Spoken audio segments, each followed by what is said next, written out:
was pertaining praying while on an airplane. The ruling on praying while airborne do not change except whenever it is necessary from the ruling while praying on land, which I mean that the Prophet ﷺ said, صَلِّ قَائِمًا فَإِن لَمْ تَسْتَطِعْ فَجَالِسًا فَإِن لَمْ تَسْتَطِعْ فَعَلَى جَنْبٍ. When it comes to the fard prayer, one of the 5 daily prayers, a person who is capable to stand up should stand up and must keep standing in the salah while reciting the Fatiha and the surah. So standing is one of the arkan, one of the pillars of the salah, and one of the conditions of its validity. So if somebody sat down without necessity and without disability in the salah, if it was a fard prayer, then the prayer is invalid. And if somebody is not able to stand up, but he can sit down, yet he did not sit down, rather he prayed while reclining, then the prayer is invalid. All of that is possible if the person is praying nafla, whether he's airborne or whether he's praying in the masjid or at home at the convenience of his house, because this is nafla. But if he prays while sitting down in the nafla prayer, he would only get half of the reward for the prayer, because he did not stand up. So in the case of the fard, if the person is airborne, he should still stand up if there is a room. Some flights, such as on Saudi Airlines, they have a musalla in the plane. In this condition, you cannot pray while sitting down in your seat. The prayer will be invalid unless if the person is disabled.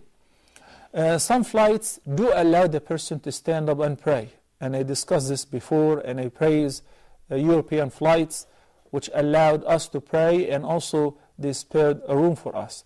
So when the person tries and said, no, it is not allowed, then in this case, we look into the prayer schedule. If my flight will arrive before the end of time and I will have a chance to make the prayer, whether it is by itself or can be combined with the following prayer. Take for instance, Dhuhr. Because if I'm traveling, the time for Dhuhr will be extended until sunset. Because I can combine Dhuhr and Asr together at the time of the later prayer, which is Asr. The end for Asr time is when the sun sets down. من أدرك ركعة من العصر قبل أن تغرب الشمس فقد أدرك العصر. If somebody got to pray 1 rak'ah of the Asr prayer before sunset, then he has indeed prayed Asr on time. Of course, it is disliked to postpone the prayer from its proper time without a valid reason.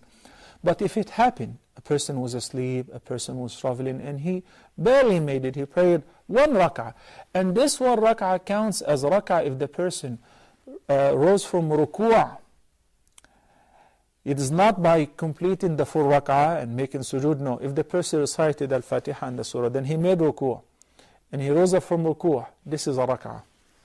So if he raises from ruku', then has prayer, and that was before sunset, then the Asr prayer was offered on time.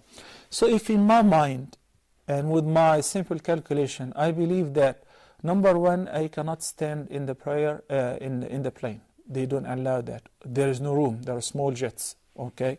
What is the next choice? Well, I still have plenty of time. If I arrive, I have like an hour or so. I can still pray Dhuhr and Asr together before the time of Maghrib or sunset. Then you cannot just simply pray on the plane or while airborne, because you won't be able to pray properly, such as facing the Qibla. It's one of the prerequisites of the Salah. And in standing up, I must wait until I land, then I get to pray. If it's not possible to offer the prayer before its time is over, nor do I think that I would reach before the time ends, meanwhile I cannot stand up in the prayer, then we resort to the second concession, which is you may in this condition pray while seated in your seat, facing the Qibla as much as you can.